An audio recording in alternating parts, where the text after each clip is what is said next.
Hello, good morning बच्चों। BA BEd first year history की अपने इस क्लास में आप सब बच्चों का स्वागत है।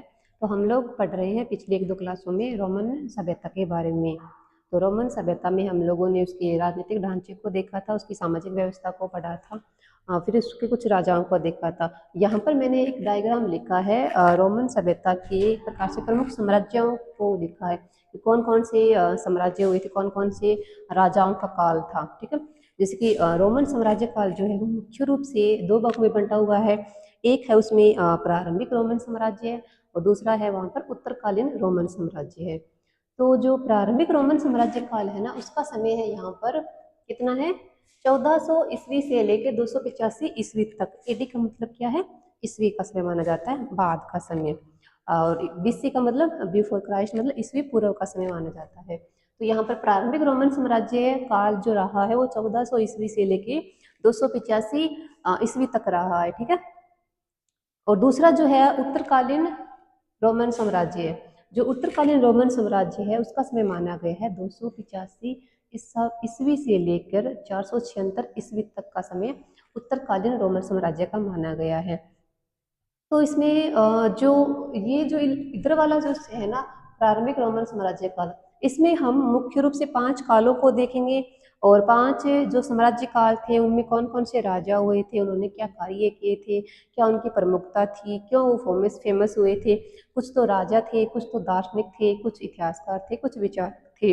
वही बात है ना कि एक व्यक्ति जो कि भले ही राजघराने से जुड़ा हुआ होता है, परंतु उसका इंटरेस्ट कुछ अलग से इस प्रकार से होता है कि वो अपने विचारों के कारण अपने एक प्रकार से दार्शनिक बनना चाहता है। उसको इतिहास, उसको लिखना पसंद होता है, तो इसको इतिहासकार बनना पसंद होता है, कुछ विद्वान लेखक बनना भी चाहते हैं। परंतु राजघराने से जुड़े हुए हैं तो उनको गद्दी भी संभालनी पड़ती है, उनको राजा का पद भी संभालना पड़ता है।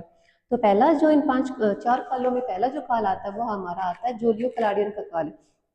रोमन साम्राज्य काल को, प्रारंभिक रोमन साम्राज्य काल को 4 भागों में बांटा गया है। ठीक है, उन 4 भागों में जूलियो क्लाडियन पहला काल है, दूसरा काल है फ्लेवियन काल, चौथा है यहाँ पे एंटोनियन काल, और हमारा तीसरा है एंटोनियन काल, और चौथा है हमारा सैनिक राजतंत्र का काल। जो जूलियो क्लाडियन जो काल है ना, जूलियो क्लाडियन काल, तो भाई जूलियो क्लाडियन का काल एक प्रकार से बहुत अच्छा शासन काल रहा है राजाओं का। इस समय के जो राजा रहे थे ना, वो अपनी एक प्रकार से व्यवस्थाओं के कारण, शासन व्यवस्थाओं के कारण फेमस हुए थे।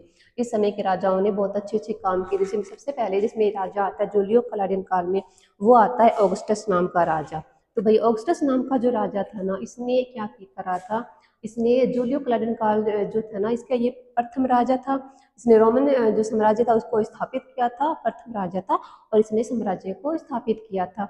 और भी इसने काफी कार्य किए थे। ठीक है, हमें जो यहाँ पर इनके बारे में याद रखनी है वो ये याद रखनी है कि जूलियो क्लाडियन काल का प्रथम राजा कौन है, ऑगस्टस है, और उसने सभ्यता या साम्राज्य को विकसित किया था। ठीक है, उसके बाद में देखो एक मैंने नाम लिखा है टाइबेरियस का। ठीक है, तो जो ऑगस्टस जो है ना, उसका एक बेटा था, उसको टिबेरियस भी कहा जाता है, उसको टाइबेरियस भी कहा जाता है। दो नाम होते हैं उसके, टाइबेरियस या टिबेरियस। टिबेरियस ये ऑगस्टस का ही पुत्र था, जिसको क्या कहा जाता है, टाइबेरियस कहा जाता है, टाइबेरियस या टिबेरियस। तो थोड़ा सा इस प्रकार से टिबेरियस के बारे में ये है कि इसके समय में काफी षड्यंत्र वगैरह काफी रचे गए थे। सैनिक षड्यंत्र काफी होते थे, राजघराने से जुड़े काफी षड्यंत्र होते थे। तो जैसे जैसे बचता बचता निकलता है ये और अपने जो कार्य है वो संचालित करता रहता है, परंतु बाद में क्या होता है, सैनिक षड्यंत्रों के एक प्रकार से मजबूरी के चलते और अपने षड्यंत्रों के बलपूर्वक, मतलब इनको जबरन तो नहीं बोल सकते, परंतु ये होता है कि ये मजबूर हो जाता है अपने महल को छोड़ने के लिए, और ये अपने महल को छोड़ के चला जाता है। फिर एक शहर का नाम है वहाँ पे है, उसका नाम है केप्री नाम का शहर। क्या नाम है, केप्री।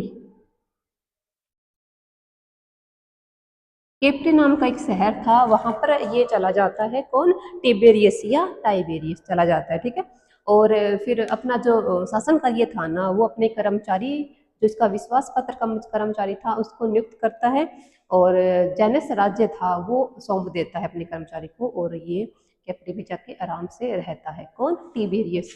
बाद में जो एक राजा आता है गेटोल सीजर, मुख्य रूप से गेटोल सीजर राजा ये इस प्रकार के थे कि गेटोल सीजर ने जो भी अपने शासन काल के दौरान कार्य किए थे ना, परंतु वही बात है ना कि एक व्यक्ति या एक राजा काफ़ी कुछ कर चुका होता है, काफ़ी कुछ सह चुका होता है, तो एक समय ऐसा आता है कि उसका दिमाग या उसका शरीर उसका साथ देना छोड़ देता है। तो गेटाल के बारे में ये है कि भाई ये पागल हो जाता है, इसका जो मानसिक जो है ना स्वास्थ्य है वो विकृत हो जाता है, एक प्रकार से पागल बोल सकते हैं।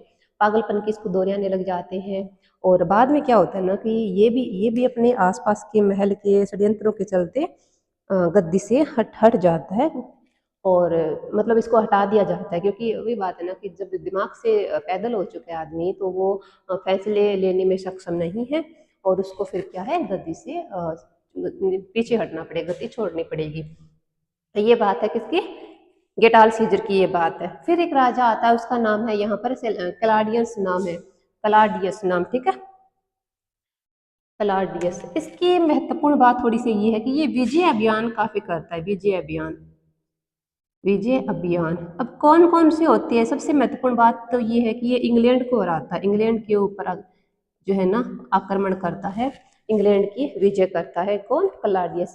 क्लाडियस ने एक जगह थी ब्रेस नाम की, एक ब्रेस की विजय करता है, इंग्लैंड की विजय करता है और अपने विजय अभियानों के कारण कौन फेमस है, क्लाडियस नाम का राजा अपने विजय अभियानों के कारण फेमस होता है। ठीक है, इतनी बात हो गई। इसके अलावा इसने शासन कार्य भी काफी सुधार किए थे, ठीक है।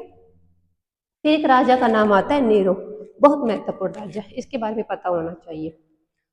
नीरो के बारे में एक स्टेटमेंट आता है कि जिस समय रोम जल रहा था नीरो बांसुरी बजा रहा था। ये सेंटेंस नीरो के संदर्भ में इतिहासकारों ने दिया है। क्यों दिया है भाई, इसलिए दिया है क्योंकि नीरो जो है वो संगीत प्रेमी राजा था, संगीत का काफ़ी उसको शौक था और वो जो है ना एक प्रकार से अपना हर समय जो है संगीत में जो है लिप्त रहता था, संगीत में ही उसको अभिरुचि, उसकी जो अभिरुचि थी ना वो संगीत के अंदर ही, और अपना हर समय जो है वो संगीत में ही व्यर्थ गवाता रहता था। उसको राजकार्य से इतना ज़्यादा मोह नहीं था, इतना ज़्यादा उसको प्रेम नहीं था जितना अदर राजाओं को था।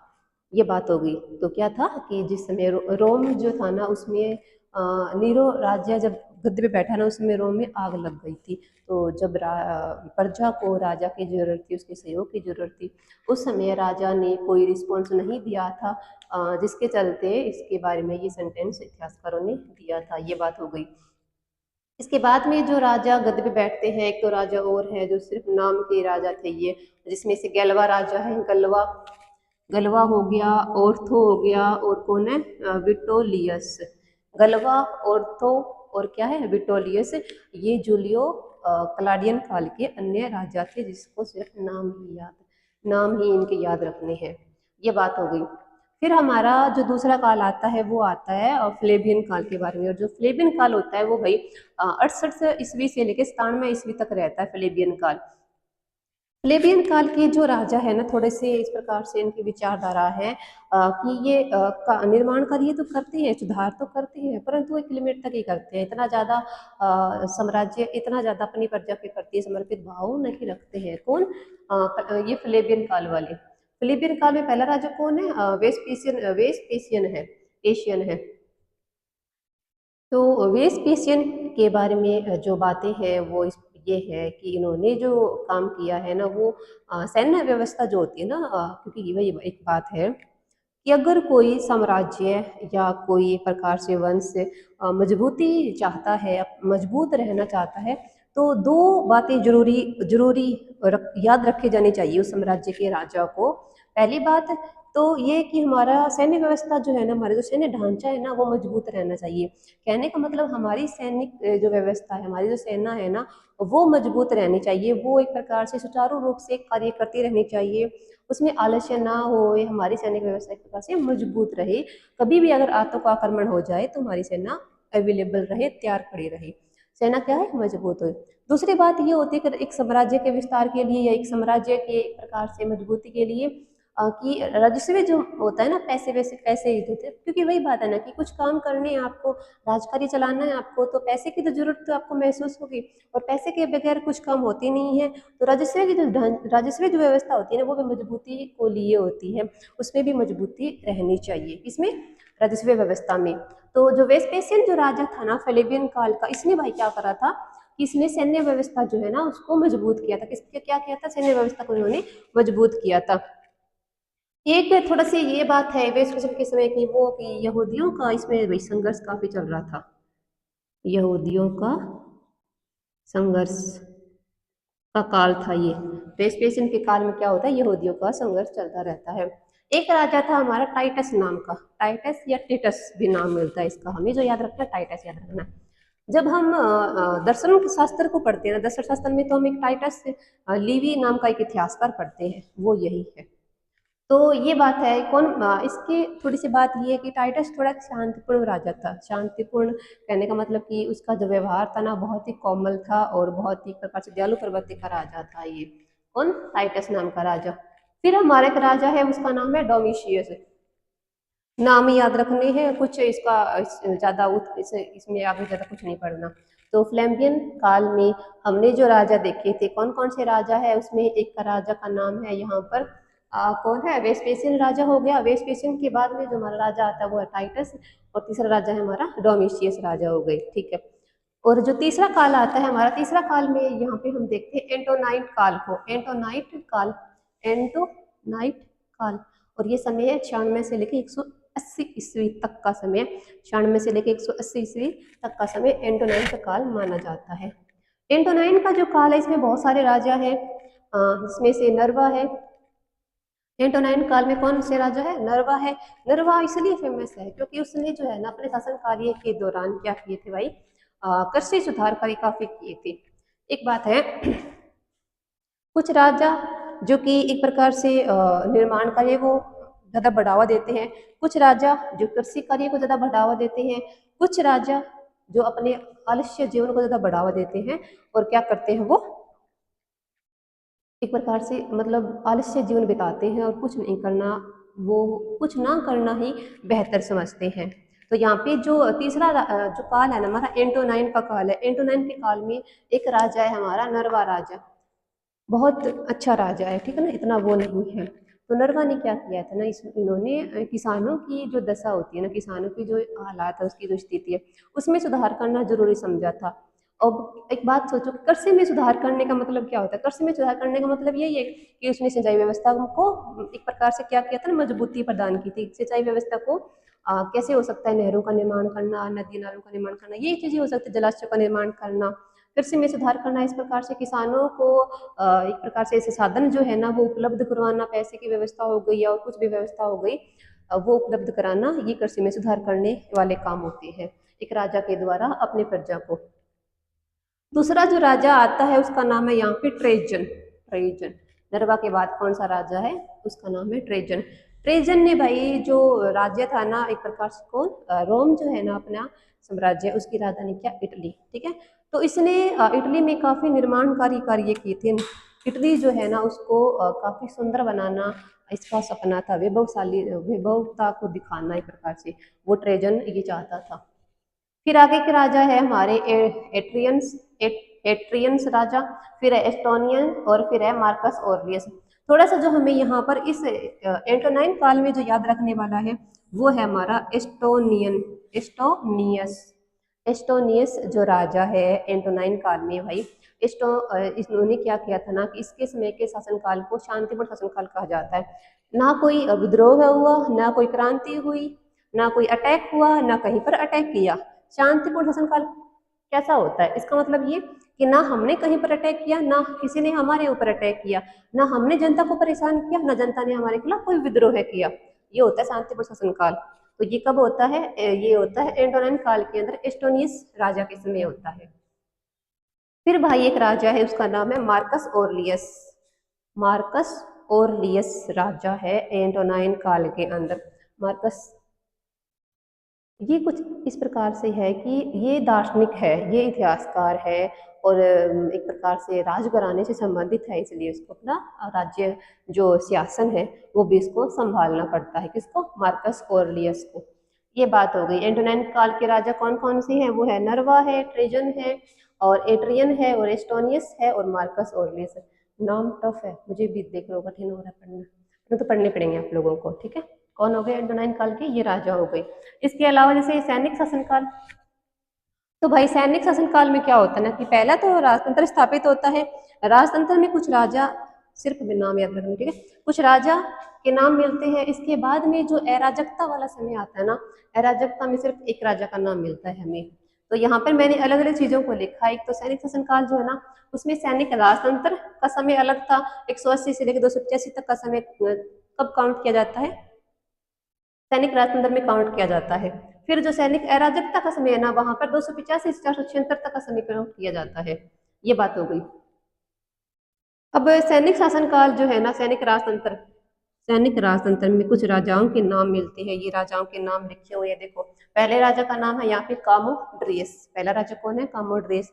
दूसरा राजा यहाँ पे सेप्टियस सेप्टियस तीसरा राजा का नाम है कैरिकेला, और फिर है मैक्रिनिस मैक्रिनस मैक्रिनस मैक्रिनस। सैनिक राजतंत्र में राजाओं के नाम कौन किस प्रकार से, जैसे 4 प्रमुख राजा है यहाँ पे। कामोडियस है, सेप्टियस है, कामोडियस है, सेप्टियस, कैरिकेला है, और फिर है मैक्रिनस।